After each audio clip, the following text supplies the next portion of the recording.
안녕하세요. 다하 인테리어입니다. 오늘 소개시켜 드릴 영상은 경기도 고양시 덕양구 내유동에 있는 전용면적 13평 빌라고요. 시공은 합지로 도배했습니다. 제가 기존에는 LH 도배항로를 많이 소개시켜 드렸는데 이번에는 경기도시공사 GH죠? GH를 도배한 것을 말씀드리도록 하겠습니다. 각 실별로 작업한 모습 보면서 설명드리도록 하겠습니다.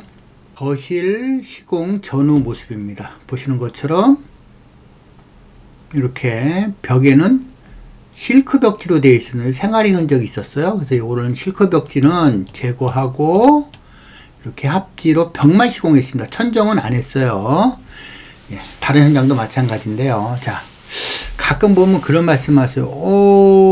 실크 벽지를 벽을 제거하면은 조금 더 추가 비용이 붙어요. 그 이유에 대해서 그러면 왜 제거 안 하고 하시면 안 돼요? 라고 말씀하셨는데, 사실 이름이 실크라고 하는 아주 좋은 이름을 붙여놨어요, 우리나라에서.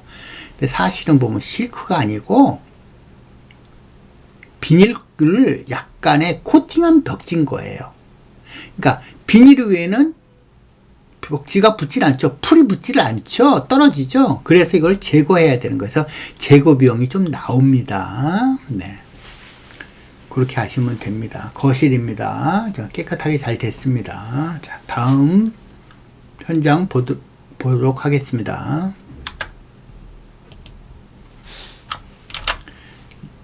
네, 주방입니다. 주방도 여기는 또 보시다시피 이렇게 여기는 포인트 벽지라고 해서 사실 이렇게 썼어요. 이렇게 이것도 역시 마찬가지죠. 네. 정리하고 작업했습니다. 자, 방 모습 보도록 하겠습니다. 네, 첫 번째 방이죠. 네, 역시 마찬가지로 이렇게 다 제거하고 했습니다. 작업. 다음 방 보도록 하겠습니다. 네, 두 번째 방도 뭐 크게 차이 날 거는 없습니다. 예, 첫 번째 방하고 굉장히 본편적으로 깨끗한 집이었어요. 다만 생활이 흔적이 있어서 이게 좀 싫다고 말씀하셨습니다. 그래서 작업했습니다. 세 번째 방 보도록 하겠습니다. 네, 세 번째 방도 마찬가지고. 네, 다만 세 번째 방은 첫 번째와 두 번째로 틀리게 요 부분 보이시죠? 이렇게. 예.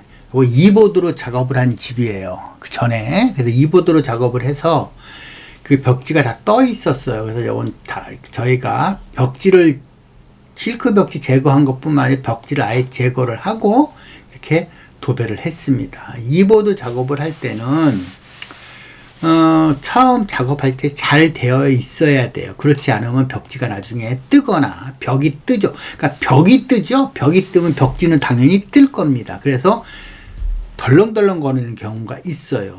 그런 경우 저희들 보고 도배가 어떻게 해달라고 말씀하시는데 벽을 어떻게 도배가 하는 사람이 할 수 없죠. 그건 당연히 저희들도 인테리어를 하니까 그걸 해달라고만 해드리기는 합니다만은 도배 비용하고는 별개의 문제인 거죠. 네. 왜냐하면 한번 떨어진 벽은 기존 거를 제거를 하고 재시공을 하시거나 아예 다 뜯어내 버리는 수밖에 없어요.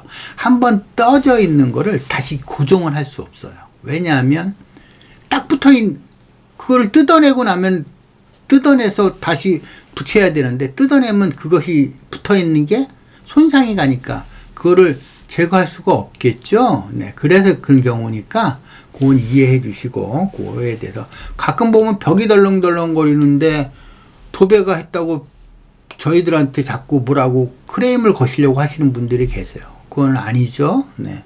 도배는 벽에 붙이는 사람들인 거지 벽을 고쳐주는 사람들은 아닌 거예요. 네. 그러니까 물론 그렇다고 해서 견적가를 많이 주시면 저희가 다 해드리지만 거의 그런 거는 원하지 않으시고 어떻게 도배로 마감을 하고 싶어 하시는데 그건 마감할 수가 없어요. 네. 기초공사가 흔들리는 곳에 어떻게 거기를 제대로 하겠습니까? 그런 경우가 있으니까 그 점 이해해 주시면 되겠습니다. 자, 오늘은 덕양구에 있는, 고양시 덕양구에 있는, 네, 빌라의 GH로 경기도시공사에 작업한 것을 소개시켜 드렸습니다.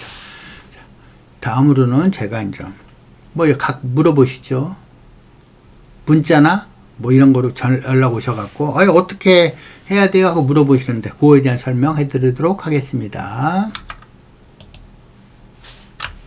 자, 상담하실 때 이렇게 몇 가지만 알려주시면 돼요. 첫째, 이렇게 서울은 구를, 경기도는 시와 군을 알려주세요. 자, 서울에서는 이제 보시다시피 서울이 이렇게 있고 한강이 흐르고 그 다음에 여기가 큰 경기도가 이렇게 쌓여있죠. 네.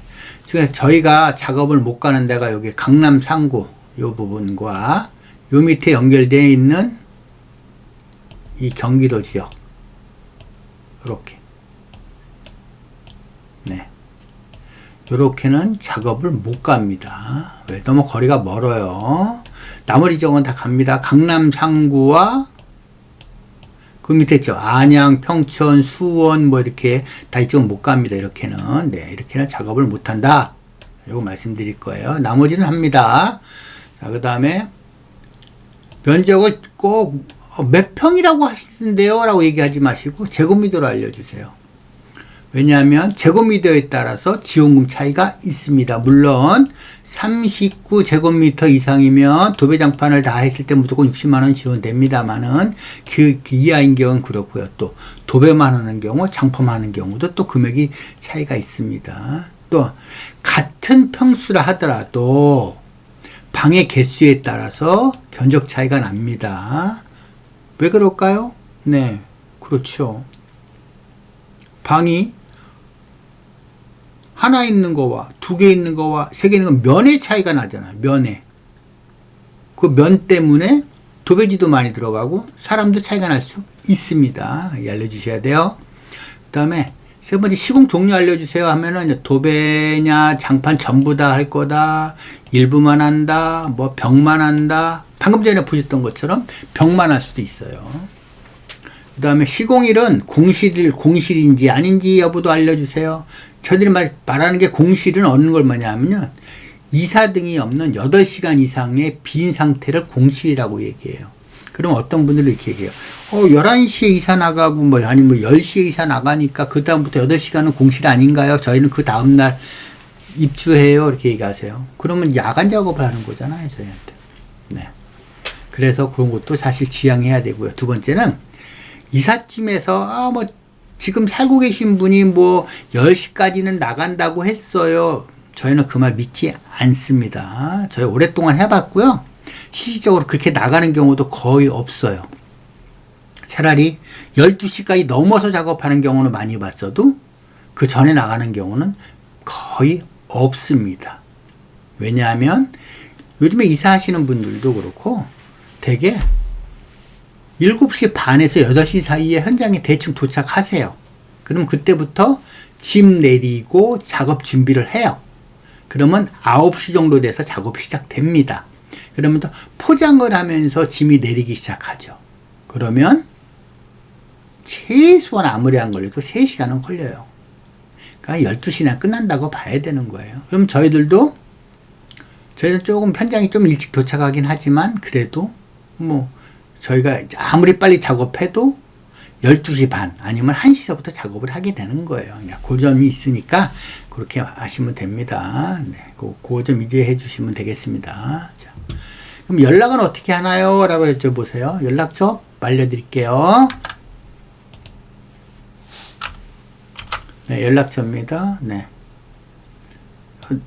파란데 네이버에 다하인테리어라고 치시면 저에 대한 정보 많이 나와요. 카톡으로 다하인테리어 해갖고 하시면 또 저희한테 카톡 연락됩니다. 혹은 블로그를 보시면 블로그에도 저희 연락처 있어요. 마지막으로 제 전화번호 있습니다. 요거 보시고 연락 주시면, 문자로 주시면 제가 친절하게 상담해 드립니다. 그러니까 가끔 급하시니까 전화로 하시는데 제가 전화로 해서 견적을 급하게 지금 얼마요 막 여쭤보세요. 제가 항상 말씀드리죠. 문자로 넣어드릴게요. 그래, 문자로. 견적은 문자다. 왜? 서로 저는 예를 들면 땡땡땡 얼마입니다. 그 중에서 부담금 제외하고 나면은 지원금 제외하고 나면 부담금은 얼마입니다. 라고 통화로 말씀을 드리면 잘못 전달되는 경우가 왕왕 있어요. 그래서 문자로 드리는 거예요. 그래야 서로 간에 오해가 없죠. 그런 것 때문에 한 거니까 꼭 그거 좀 이해해 주시면 되겠습니다. 자, 오늘은 경기도 고양시 덕양구에 위치한 13평 빌라에 경기도시공사에서 지원받은 주택을 시공한 것에 대한 설명을 드렸습니다. 자, 한번 궁금하시거나 더한 것이 있다면 저한테 문자나 혹은 전화로 주시면 제가 친절하게 상담해 드리도록 하겠습니다. 감사합니다.